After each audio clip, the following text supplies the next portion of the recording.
Friends, welcome to Shalini DElEd classes. कैसे हैं आप सब? मैं आशा करती हूँ आप सब बहुत अच्छे होंगे और अपनी पढ़ाई भी डेली बेसिस पे, डेली रूटीन पे कर रहे होंगे। आपके आधे से ज़्यादा कोर्स भी लगभग कंप्लीट हो रहे हैं।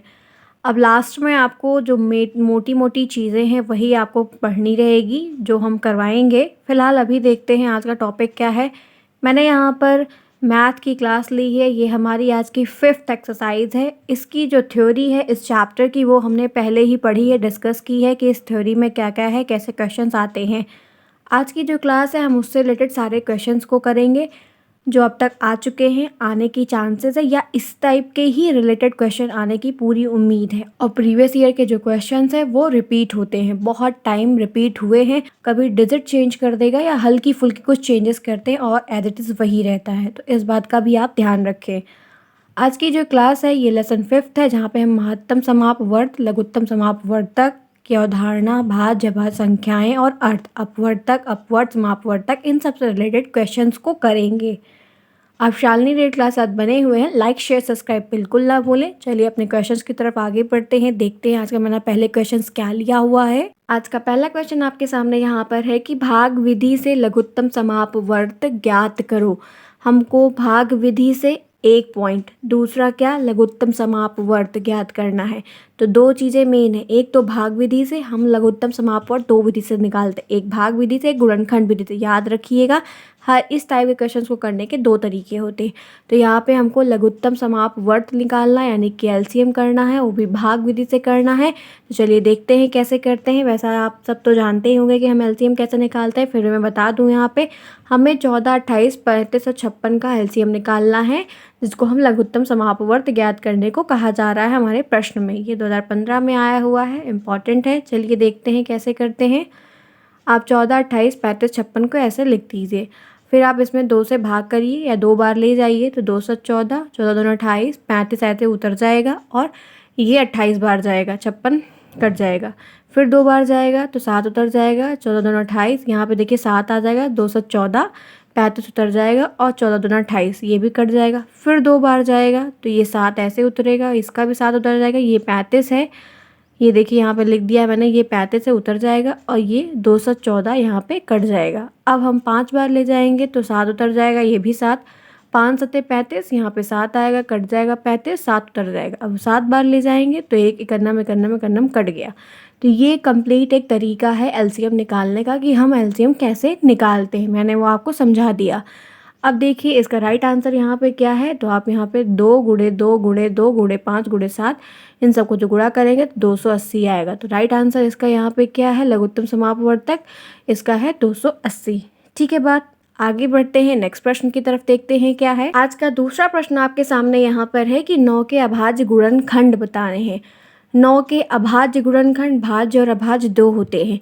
अभाज्य, नॉन प्राइम, जो इंग्लिश मीडियम के बच्चे हैं, नॉन प्राइम फैक्टर हमको यहाँ पे बताने हैं। तो 9 ऐसा कौन सा फैक्टर इसका होगा जो नॉन प्राइम होगा, जिससे ये 9 कट जाएगा। तो 3 त्रिक्का 9, 3 क्या है, एक नॉन प्राइम नंबर है। ठीक है, तो यहाँ पे 9 के गुणनखंड बताने रहे, 3 गुणे 3, ये 2 गुणनखंड यहाँ पे बन रहे हैं।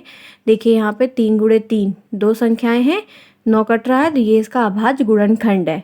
ठीक है, बात करेक्ट है, कोई डाउट नहीं। आगे बढ़ते हैं नेक्स्ट प्रश्न की तरफ। तीसरा प्रश्न आज का यहाँ पर है कि किसी संख्या के अभाज्य गुणनखंड, नॉन प्राइम फैक्टर 2, 2 और 3 है, तो वह संख्या बतानी है। हमको एक संख्या बतानी है जिसके ये 2, 2, 3 क्या है, ये अभाज्य गुणनखंड है पहली बात तो, और किस संख्या के हैं हमको वह संख्या बतानी है। तो चलिए देखते हैं कैसे हम इसका आंसर निकालेंगे। तीसरे प्रश्न का उत्तर यहाँ पर है गुणनखंड 2 गुणे 2 गुणे 3। हमें वहाँ पे जो गुणनखंड दिया हुआ था हम उसको लेंगे और उन सबको हम गुणा कर देंगे, तो क्या आंसर आएगा, 12। तो वह संख्या क्या है, 12 है। इसका राइट आंसर क्या है, 12 है, जिसके अभाज्य गुणनखंड 2 गुणे 2 गुणे 3 है। ठीक है, बात आगे बढ़ते हैं नेक्स्ट प्रश्न की तरफ। आज का 4th प्रश्न आपके सामने है, 2017 में आया हुआ है। भाज्य संख्या और अभाज्य संख्याएं किसे कहते हैं, 2 नंबर में, और आपको वस्तुनिष्ठ प्रश्न में पूछ सकता है। अब देखते हैं, ऐसी संख्याएं जो केवल एक और स्वयं से पूरी तरह विभाजित होती हैं। ऐसी संख्याएं जो केवल एक और स्वयं से ही पूरी तरह विभाजित होती हैं, वह संख्या अभाज्य संख्याएं होती हैं। जैसे एग्जाम्पल में 3, 11, 17, 19, या तो एक से कटेंगे, खुद से कटेंगे, अदरवाइज किसी और नंबर से नहीं कटेंगी। ठीक है, बात आगे देखते हैं। ऐसी संख्याएं जो एक और स्वयं के अतिरिक्त अन्य किसी संख्याओं और से पूरी तरह डिवाइड हो जाती हैं वो संख्याएं हमारी भाज्य संख्याएं कहलाती हैं। एग्जाम्पल देखिए 4, 6, 8, 12, 16, 18 ऐसे बहुत सारी अनंत संख्याएं हैं जो भाज्य हैं और अभाज्य हैं। ठीक है बात, यहाँ पे रहा, ये टॉपिक क्लियर हो गया। इससे रिलेटेड क्वेश्चन बहुत आते हैं, आपको तीनों प्रकार क्वेश्चन पूछ सकते हैं। जब आपको 2 नंबर में पूछे तो आप उसको लिखिए और उसका एग्जाम्पल सहित आप उसको प्रेजेंट करिए तो आपको नंबर पूरा मिलेगा। ठीक है बात, आगे बढ़ते हैं नेक्स्ट प्रश्न की तरफ। आज का 5th क्वेश्चन आपके सामने यहाँ पर ये है कि 2 सम संख्याओं का मासा सम होगा या विषम होगा। 2 सम संख्या, सम मतलब इवन और विषम मतलब ऑड, 2 सम संख्याओं का मासा सम होगा या विषम होगा। आपको इसका राइट आंसर है सम होगा, यानी कि इवन होगा। अगर आप 2 सम संख्याओं का मासा निकालेंगे यानी कि एचसीएफ निकालेंगे तो उसका जो रिजल्ट आएगा या जो आंसर आएगा, उत्तर आएगा, वो सम आएगा। अब अगर आपको ऐसे प्रश्न है, आप सोचेंगे कैसे करें, तो आपको जो क्वेश्चन मैं कह रहा हूँ आप उसको करके रिजल्ट निकाल सकते हैं। देखिए बोल रहा है 2 सम संख्याएं, तो एग्जाम्पल में देखिए 2 सम संख्याएं, 2 और 6 क्या है, 2 सम संख्याएं। आप 2 4 भी ले सकते हैं, 4 8 भी ले सकते हैं, ऐसे 2 सम संख्याएं कोई भी ले लीजिए, इवन नंबर। ठीक है, अब वहाँ पे यहाँ पे बोल रहा है उसका मासा निकालिए। तो आप 2 और 6 का जब मासा निकालेंगे तो आप 6 में 2 से भाग करेंगे तो 2 तिहाई 6, ये पूरा कंप्लीटली कट जाएगा। तो इधर जो पेयर में बचता है वो हमारा एचसीएफ होता है, वही हमारा मासा होता है, ये हमारा भागफल होता है। ये मत ले लीजिएगा कि जो निकला वो गलत है। यहाँ पे इस साइड जो हमारा बचता है वो हमारा एचसीएफ होता है। तो हमारा इसका एचसीएफ क्या होगा, 2 होगा। राइट आंसर इसका क्या होगा, 2। तो 2 क्या है, वो एक इवन नंबर है। तो यहाँ पे आप देख लेते हैं राइट आंसर इवन है। जो आपको क्वेश्चन में कहे आप करके देखिए, तभी आपको ऐसे आप याद करेंगे तो गलत हो जाएगा, कन्फ्यूजन बहुत होगी।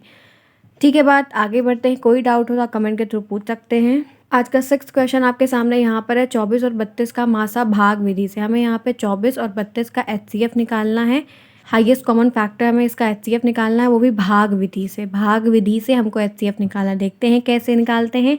सबसे पहले 24 और 32 है, आप 24 से 32 में भाग दिए, एक बार जाएगा, यहाँ पे 8 आएगा, फिर ये नीचे आ जाएगा और 8 में 24 में आप 8 से भाग देंगे तो 8 से 24, ये पूरा कट जाएगा। ये हमारा भागफल है, हमारा ये एचसीएफ निकल के आया। तो इसका मासा क्या होगा, 8 होगा।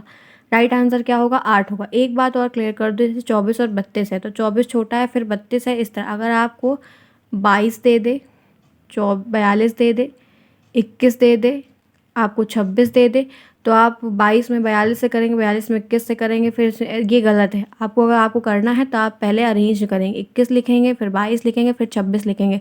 मतलब मेरा कहने का ये है कि अगर ऐसे दिया है तो अरेंज में है, मतलब आप अरेंज, आपको पूरा ऐसे ढेर सारे दिए हों, आपको एचसीएफ निकालना हो तो पहले आप उसको अरेंज करेंगे छोटे से बड़े की तरफ असेंडिंग ऑर्डर में, फिर आप ये भाग विधि का पूरा प्रोसेस करके उसका एचसीएफ निकालें। अदरवाइज जैसे दिया है वैसे निकालेंगे तो आपका आंसर गलत आएगा। ठीक है बात, आगे बढ़ते हैं नेक्स्ट प्रश्न की तरफ।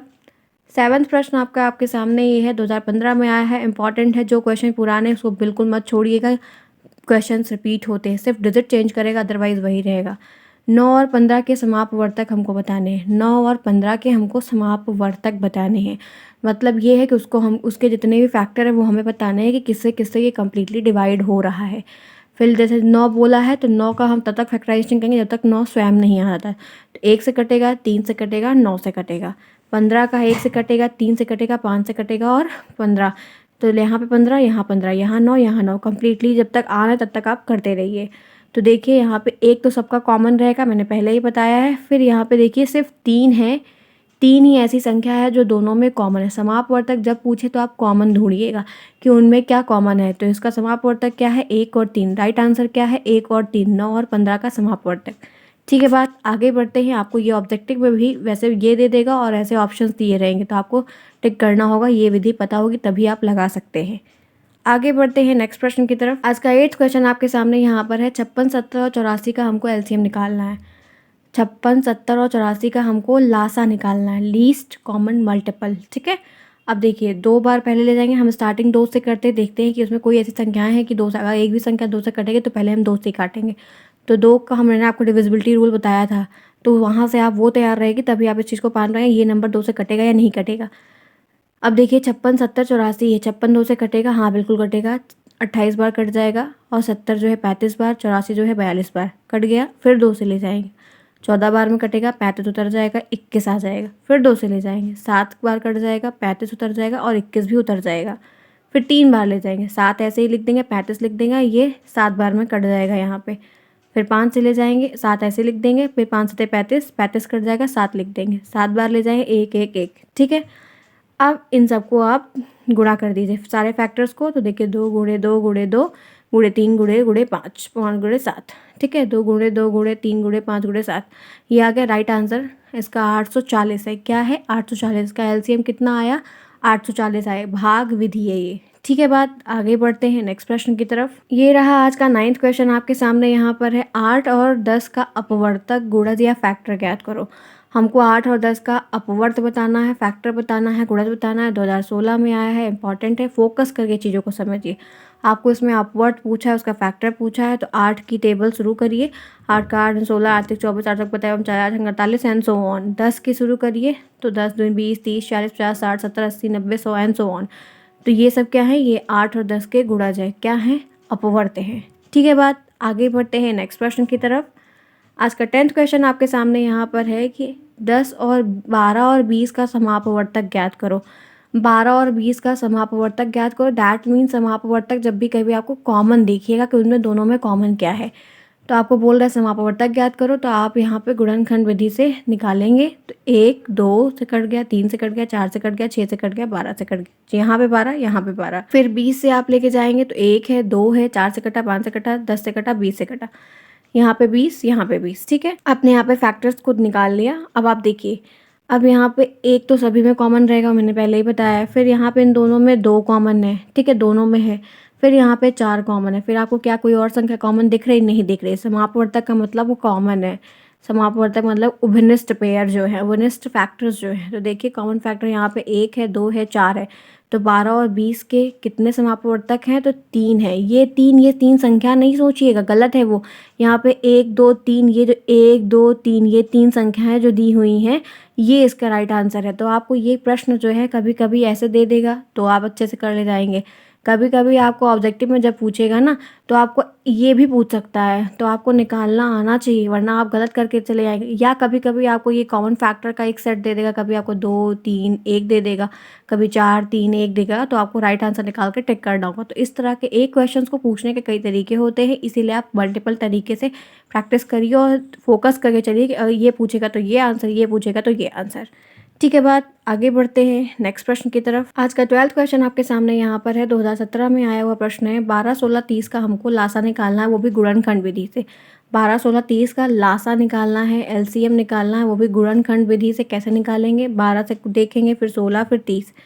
12 को करेंगे तो 2 गुणे 2 गुणे 3 कट जाएगा 12। 16 से करेंगे 2 गुणे 2 गुणे 2 कट जाएगा पूरा 16। फिर 30 का देखेंगे तो 2 गुणे 3 गुणे 5। तो ये फैक्टर्स हो गए। अब देखिए इसका हमको निकालना है, सिंपल है। आप क्या करिए, ये तीनों कॉमन है, 2 2 2 तीनों में है, तो इसका मतलब 2 लेंगे। ये नहीं कि आप 2 को 3 बार लेंगे, गलत हो जाएगा। कॉमन पेयर में से एक लिया है तो आपने यहाँ पे लिख दिया। फिर इन दोनों में ये 2 कॉमन है, फिर आपने यहाँ पे 1 2 और लिख दिया। अब आपके पास शेष कितने 2 बचे हैं? ये दोनों 2 बचे हुए हैं, एक यहाँ लिख दिए, एक यहाँ लिख दिए, ठीक। फिर 3 इन दोनों में कॉमन है, तो आप इसमें से एक ही 3 लिखेंगे, सारे दोनों 3 नहीं लिखेंगे, गलत हो जाएगा। यहाँ पे 3 आ गया। फिर ये 5 है तो 5 उतार देंगे। एलसीएम में सारे फैक्टर्स को लिया जाता है, लेकिन कॉमन का जो रूल है वो भी लगाया जाता है। अगर आप इसको जो है देखिए, अब आप क्या करेंगे, अगर सारा इसका भी पूरा लिखेंगे, इसका भी पूरा लिखेंगे, तो फैक्टर थोड़ी निकलेगा, फिर यही गिनती आ जाएगी। इनका गुणा करेंगे तो गलत हो जाएगा, ये कोई नहीं तरीका है। अब वो लासा का गुणनखंड पूछ रहा है, ये कभी कभी बच्चे भूल जाते हैं कि कैसे हम ले। तो जो चीज़ पहले कॉमन है आप उसको देख लो। अगर यहाँ पे 3 संख्याएं हैं, 2 बार 2 की संख्या 3 बार है, तो आप 2 एक बार लेंगे, फिर 2 कॉमन यहाँ पे है, फिर एक बार लेंगे, फिर ये वाला 2 उतारेंगे, फिर ये वाला 2। इनमें 3 कॉमन है, 3 लेंगे, फिर 5 बचा, 5 लेंगे। इसका जो राइट आंसर होगा वो देखिए 240 आ रहा है। इसका जो एलसीएम आ रहा है, लघुत्तम समापवर्तक या गुणनखंड विधि कह सकते हैं, तो वो 240 आ रहा है। Right answer 240। अब आप कभी कभी मान लीजिए जैसे आपको दिया है और गलती हो रही है, आपके पास वक्त है, तो आप दोनों विधि से, ये दिक्कत थोड़ा सा करता है कभी कभी बच्चों को लेने के लिए। तो आप अगर ऐसा फंस रहे हैं तो एक बार आप निकाल लीजिए, उसके बाद जो है आप इसका भाग विधि से लगा लीजिए। भाग विधि बहुत आसान होती है जांच करने के लिए। फिर आप 12 16 30 में ले जाए, 2 छंग 12, 2 8 16, 15 दूनी 30। फिर 2 से चला जाएगा, फिर 2 तिहाई 6, 2 चौका 8, 15 उतर जाएगा। फिर 2 से जाएगा, 3 उतर जाएगा, 2 दूनी 4, 15 उतर जाएगा। फिर 2 से आप लिख जाएंगे तो एक बार यहाँ कट जाएगा 15, 3 उतर जाएगा। 3 से लेके जाएंगे तो ये 3 का नाम 3, 15 यहाँ पे है 5 आ जाएगा, 5 से कट जाएगा। तो इसका राइट आंसर यहाँ पे आप देखिए, अभी आपको वहाँ पे लेना था कि कौन सा कॉमन है। अब आप इसको पूरा ले लीजिए, ठीक है। तो देखिए यहाँ पे 2 कितनी बार है, 4 बार है, 3 और 5 है, यही हमने ऊपर भी किया था, 240 राइट आंसर है। तो इस तरह आप चेक भी कर सकते हैं अगर आपको कोई डाउट या कन्फ्यूज़न है तो, इसलिए मैंने दोनों तरीके से आपको एक ही क्वेश्चन को समझा दिया। ठीक है बात, आगे बढ़ते हैं नेक्स्ट क्वेश्चन की तरफ। आज का 13 क्वेश्चन आपके सामने यहाँ पे मैंने लिया है, 12 और 24 का एचसीएफ ज्ञात करना है। 12 और 24 का हमको मासा ज्ञात करना है, बहुत आसान है। आप 24 में 12 से भाग देंगे तो 12 दूना 24, यहाँ पे आपका आंसर कट जाएगा। इसका एचसीएफ राइट आंसर क्या होगा, 12। राइट आंसर आपका क्या है, 12। कोई डाउट नहीं होना चाहिए, कोई भी दिक्कत आप कमेंट के थ्रू पूछ सकते हैं, मैं उसको दूर करने की पूरी कोशिश करूँगी। आगे बढ़ते हैं नेक्स्ट प्रश्न की तरफ। आज का 14th प्रश्न आपके सामने यहाँ पर ये रहा, 2015 में आया है, इंपॉर्टेंट है। 60, 72 और 80 का हमको एचसीएफ निकालना है। एचसीएफ निकालना है, 60, 72 और 80 का हमको एचसीएफ निकालना है। कैसे निकाल लेंगे ये देखते हैं। आप सबसे पहले 72 में 60 से भाग देंगे, एक बार जाएंगे 12 आएगा, ये 60 नीचे आएगा। अब आप 60 में 12 से भाग देंगे तो ये 5 बार कट जाएगा, ये भागफल है, ये हमारा एचसीएफ है। 12 एचसीएफ हो गया। अब हम क्या करेंगे, एक यहाँ पे 80 से ले आएंगे, यहाँ पे 180 है, यहाँ पे 80 हो सकता है भूल हो गई, यहाँ पे 180 होगा। आप 12 में 180 से करेंगे तो एक बार जाएगा, यहाँ पे 6 उतरेगा, 0 आप उतार लेंगे, 60 हो जाएगा, 5 बार जाएगा, ये पूरा कंप्लीटली कट जाएगा। तो यहाँ पे इसका एचसीएफ क्या आया, 12 आया। राइट आंसर क्या है, 12 है। ठीक है बात, आगे बढ़ते हैं नेक्स्ट प्रश्न की तरफ। आज का 15वां प्रश्न आपके सामने यहाँ पर, किसी संख्या का सबसे बड़ा अपवर्तक है। किसी संख्या का सबसे बड़ा अपवर्तक क्या हो सकता है, तो वो स्वयं होगा। क्योंकि जब आप जैसे 50 का या 25 का अपवर्तक निकालते हैं तो जब तक 25 आ नहीं जाएगा तब तक आप निकालते जाएंगे। तो सबसे बड़ा अपवर्तक क्या हुआ, स्वयं हुआ, वह संख्या स्वयं हुई। बहुत इंपॉर्टेंट है, जो टिक वाले प्रश्न है उसमें पूछ लेगा, आपको 1 नंबर में पूछ सकता है, उस समय नहीं दिमाग में आएगा। तो ये देख लीजिए, याद कर लीजिए, किसी भी संख्या का सबसे बड़ा अपवर्तक क्या है, तो वह संख्या स्वयं है, खुद है। आगे बढ़ते हैं। आज का 16वां प्रश्न आपके सामने यहाँ पर ये है, बहुत इंपॉर्टेंट है, इस पे थोड़ा फोकस करिएगा, ये अब तक के सारे सवालों में से हट के है, 2016 में आया है, इंपॉर्टेंट है, ध्यान रखिए क्वेश्चन आता है।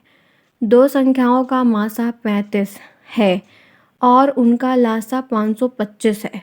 मासा भी दिया है, लासा भी दिया है। दो संख्याओं का मासा 35 है और उनका लासा यानी कि दो संख्याओं का लासा भी 525 है। उनमें से एक संख्या 175 है, लेकिन उसमें से ये जो एक संख्या है वो एक 75 है, तो दूसरी संख्या हमको बतानी है। ये एक संख्या हमको पता है, एक संख्या हमको बतानी है, उन्हीं दोनों का जो मासा है वो 35 है और इन्हीं दोनों का जो लासा है वो 525 है। तो हमको दूसरी जो संख्या है, सेकंड डिजिट जो है, सेकंड टर्म जो है, सेकंड फैक्टर जो है वो मिसिंग है, हमको उसको खोजना है। आप पहले ऐसे क्वेश्चंस को करने से पहले क्वेश्चन को समझिए कि क्वेश्चंस क्या कह रहा है, क्या दिया है। ठीक है बात।